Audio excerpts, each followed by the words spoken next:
All of us that were there were just like, couldn't believe it, didn't want to believe it.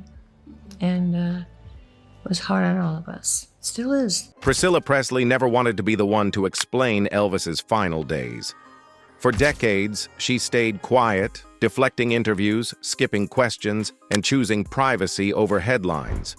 Not because she didn't know the truth, but because the truth carried a weight she feared the world wasn't ready for. But now, piece by piece, she has begun to break her silence. And the story she slowly reveals doesn't line up with the glossy, polished version the world was fed. Her memories don't match the official reports. Her timeline doesn't line up with the public narrative, and her emotional reaction, that tells a story all on its own. Because Priscilla wasn't just Elvis's ex-wife. In those final years, she was something more complicated. Part confidant, part anchor, part witness to a man who was unraveling behind closed doors. She had known Elvis before the money, before the fame, before the myth. She wasn't protecting the king. She was protecting the man she had once built a life with, the father of her child, the person she still cared about long after their marriage ended. And that's why her silence mattered. It wasn't about hiding secrets. It was about respect. It was about love. It was about loyalty that didn't disappear just because their relationship changed. But even loyalty has limits. Even silence has a breaking point. For years, Priscilla hinted that Elvis's final days were far darker, far lonelier, far more chaotic than the world ever believed. In interviews, she would pause at certain questions, look down, choose her words carefully. She seemed torn between telling the truth and protecting the man she had loved since she was 14. But every time she spoke, even lightly, she revealed a new crack in the story, a detail the public never heard, a warning she once gave, a strange phone call, a conversation that felt like a goodbye but wasn't supposed to be one. None of it fit the clean narrative people had memorized. And that's why, when Priscilla finally began addressing those final days more openly, it felt like a seismic shift. Like the last person who truly understood Elvis had finally decided the world deserved more than a myth. She remembers the changes in his voice, the exhaustion he couldn't hide, the frustration he tried to mask with humor, the way he seemed both invincible and fragile at the same time. She remembers the unpredictable mood swings, the desperation to feel in control again, the fear he never admitted but couldn't outrun. And she remembers the moment she realized something was truly wrong, something beyond the long tours, the physical pain, the medication, the chaos inside Graceland. Something deeper, something darker. Elvis wasn't just tired. He wasn't just overwhelmed. He was quietly fighting a battle that even those closest to him couldn't fully see. Priscilla later admitted that their conversations shifted in those last weeks. Elvis sounded different. He asked questions he had never asked before. He brought up regrets he had always avoided. And for the first time, Priscilla felt a kind of distance, a sense that he was slipping away, emotionally, mentally, spiritually, long before he slipped away physically. But she also felt something else. Fear. Fear that he was pushing himself too far. Fear that he was ignoring signs she couldn't ignore. Fear that the people around him, the ones who claimed to protect him, weren't seeing what she saw, or maybe didn't want to see it at all. Priscilla once admitted that she tried to talk to him, tried to make him slow down, tried to warn him. But Elvis was Elvis. He had spent his entire life believing he had to be larger than life, even when it was killing him. And Priscilla, who knew his vulnerabilities better than anyone, felt powerless. She didn't tell the world. She didn't tell reporters. She didn't tell tabloids. She carried it alone, because the truth was too heavy to share and too painful to say out loud. But the moment that haunts her the most, the moment she can't talk about without her voice cracking, came just 48 hours before Elvis died. Because in that moment, Priscilla realized she wasn't just hearing a tired man. She was hearing a goodbye masked as a conversation, a warning that didn't sound like a warning. A final piece of the puzzle she didn't recognize until it was too late. And for the rest of her life, she would replay that moment, wondering if she could have changed what happened next. The final 72 hours of Elvis Presley's life didn't begin with chaos. They began with something far quieter and far more unsettling: a phone call. One Priscilla Presley still remembers with a heaviness that hasn't left her in decades. Elvis's voice didn't sound like his own. Not the confident entertainer the world worshipped, not the charming Southerner who loved making people laugh, and not even the exhausted performer who had pushed through thousands of shows. This voice was different, slower, thinner. Like a man fighting something inside himself he didn't want to name.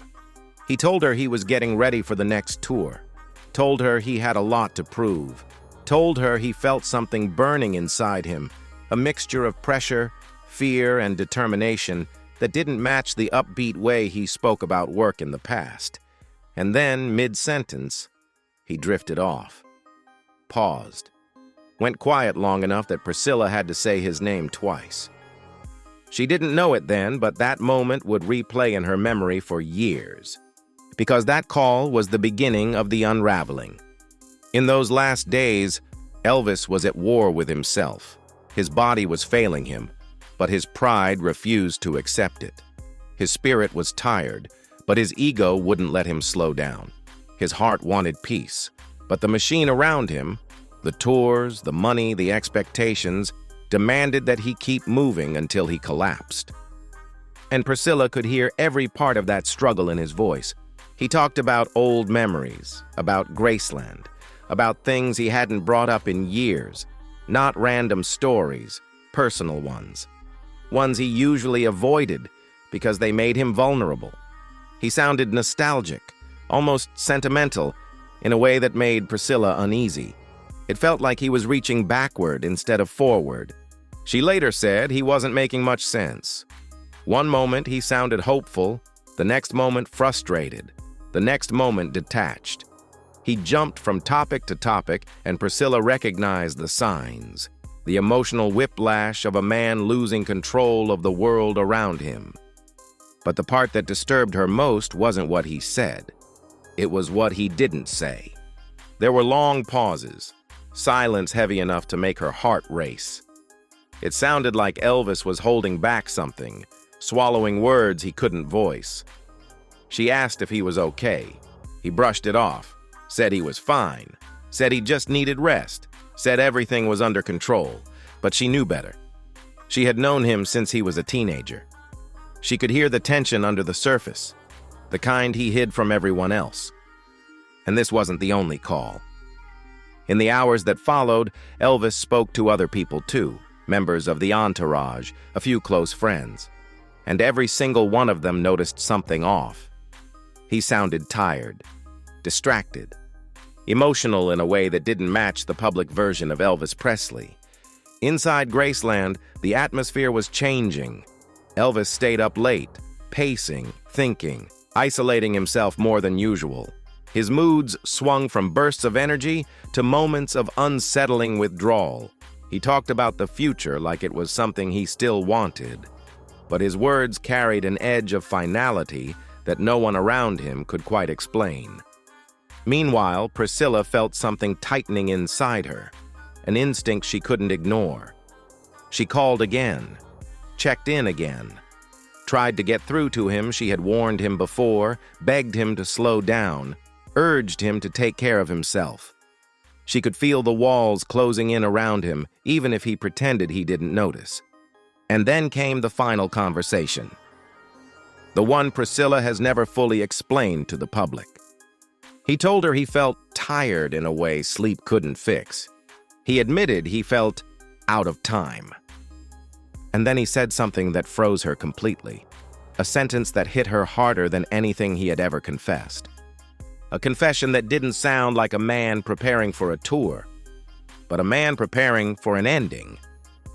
Priscilla didn't know how to respond. She didn't know whether to comfort him, confront him, or rush to him. She just knew something inside him had shifted, something deep and irreversible. For a place that had once burst with Elvis's laughter, his music, his late-night conversations, that silence felt wrong. It felt like the entire house already knew what had happened. Priscilla walked inside, not as an ex-wife, but as someone returning to the center of her past. The staff's faces told her everything before anyone said a word. Their eyes were red, their voices low, their movements slow and uncertain. These were people who had served Elvis for years, people who had seen him at his highest and at his lowest, and now they looked like they had lost a family member. She moved through the halls with a mixture of shock and instinct, as if her body remembered every corner, every step, even though her mind struggled to process reality. She later said it felt like the house itself was grieving, that the air was thick with something unspeakable, something final. And then came the moment that broke her. Lisa Marie. Her daughter wasn't just crying. She was shattered. No child, no matter their age, is ever prepared for a loss like that. And Priscilla, watching her daughter mourning the father she adored, felt a kind of pain she had no words for. She had always tried to protect Lisa from the shadows of Elvis's life. But this was the one shadow she couldn't shield her from. Priscilla held her, trying to stay strong, but inside she was unraveling.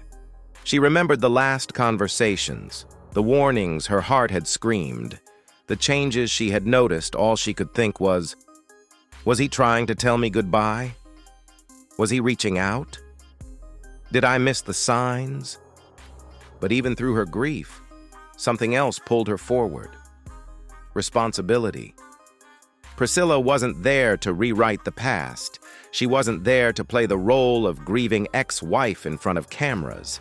She was there because she knew Elvis, not the superstar, not the icon, not the myth millions worshipped. She knew the man, the complicated, flawed, brilliant man, and she knew what he would have wanted. And one of the first things she noticed when she entered his private area was how untouched everything felt. His presence lingered in every object, every detail. The room didn't look like a man preparing for a comeback tour. It looked like a man who had been carrying the weight of a lifetime. There were things scattered around, papers, books, personal items, things he'd been reading, thinking about, holding close. And Priscilla began quietly sorting through them, not to hide anything scandalous, but to protect the parts of Elvis that were never meant for the world's judgment. Because she understood something the public didn't. Elvis lived on a stage, even when he wasn't performing. And in death, the world would want to dissect every inch of him. Priscilla couldn't let that happen.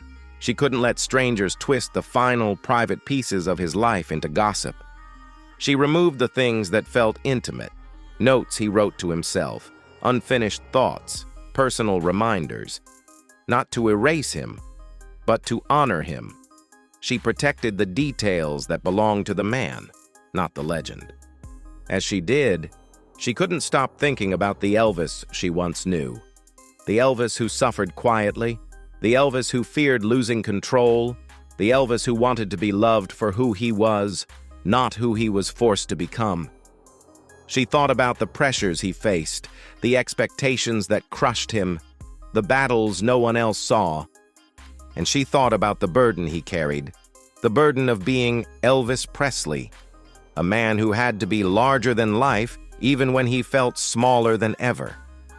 Priscilla felt the weight of all of it pressed down on her as she took in the emptiness of the house. The man who had once filled every room, every moment, every memory, was gone. And yet, his absence felt overwhelming. She later said that walking through Graceland that day felt like walking through a memory that refused to fade. But the most painful part wasn't the silence. It wasn't the memories. It wasn't even the grief. It was the unanswered question echoing in her mind. Could she have saved him? She had tried to warn him, tried to guide him, tried to reach him in those last conversations. But Elvis had always been a man who carried his pain alone, even when surrounded by people who would have done anything for him. And standing in his home, Priscilla realized something that changed her forever. Elvis hadn't died suddenly. He had been fading long before that day. The world just didn't see it. But Priscilla saw it. She felt it. And years later, she finally admitted that the truth she carried was something she never wanted to say out loud. Because what she revealed has the power to rewrite everything the world believed about his final hours. There's one truth Priscilla Presley never wanted to say publicly. One truth she carried like a hidden bruise, tender, private, and impossible to explain. Without reopening a wound she spent decades trying to heal. But when she finally let pieces of it slip, the world began to realize that Elvis's final days were never as simple as history recorded them. Her confession wasn't a dramatic secret or a scandal meant to shock the tabloids. It was something far more human and far more devastating. Priscilla admitted that Elvis was afraid. Not of the world, not of the stage, not of the spotlight. He had conquered all that long ago. He was afraid of himself, afraid of what he was becoming, afraid of the version of Elvis Presley that fame had carved out of him, afraid that he was losing the battle between who he truly was and who the world demanded him to be. She explained that in their last conversations, Elvis spoke with a vulnerability she hadn't heard in years. He wasn't talking about music or money or career plans. He was talking about identity. He was talking about feeling trapped inside an image he couldn't escape. He was talking about the weight of being Elvis Presley the king, even as the man inside felt like he was collapsing. Priscilla later admitted that he sounded like someone who had run out of answers, someone who was searching for a way back to himself but didn't know where to begin. And beneath every word, she sensed something he never fully said. He was terrified that he was losing control of his life. It was a truth she didn't want to repeat out loud because she understood its power. If Elvis, the man who electrified the world, could feel that kind of fear, then the myth would shatter, and she spent her entire adult life protecting that myth, not out of obligation, but out of love. Priscilla also confessed something even more heartbreaking. She had kept his fear to herself. She didn't tell the public. She didn't tell the press. She didn't even tell many of the people who loved him. She held it inside, believing that revealing his vulnerability would turn him into a spectacle, not a person. She said Elvis never wanted pity. He never wanted sympathy. He never wanted the world to see him as weak. So she locked his fear deep inside her heart, hoping the weight of it would fade with time. But it never did. And then came the hardest part of her confession, the guilt. She admitted that in the quiet moments after Elvis passed, she wondered whether she could have said something, done something, forced someone to intervene. She wondered whether sharing the fear he confided in her could have changed his fate. She wondered if protecting him had cost him the chance to be saved. Those questions have followed her for decades. They show up in her interviews, in her pauses, in the sadness behind her smile when she talks about him now. She has said that losing Elvis wasn't just losing a former husband. It was losing the one person who knew her before the world did, the one person who understood her in a way no one else ever could. But the deepest part of her confession wasn't about guilt or fear. It was about love. Priscilla revealed that Elvis's final words to her, words she kept private for years, carried a longing she never expected to hear again. He told her he wished things had been different. He told her she was the one person he could always trust, and in his voice, she heard the boy she met in Germany, not the superstar the world claimed. That was the final heartbreak she carried. Elvis still saw her as home. She didn't break her silence to rewrite history. She broke it because she realized the world had spent decades analyzing the legend, while forgetting the man inside the legend. And that man, scared, overwhelmed, brilliant, sensitive, loving, deserved to be seen too. Her confession didn't destroy Elvis's legacy. It made it human. It made it real. And it finally allowed the world to understand what she had known all along, that Elvis Presley wasn't just a king. He was a man who loved deeply, hurt quietly, and fought battles far more complicated than anyone ever understood. And for Priscilla, breaking her silence wasn't an act of betrayal. It was an act of devotion. She wanted the world to remember Elvis, not only as the icon he became, but as the soul he always was.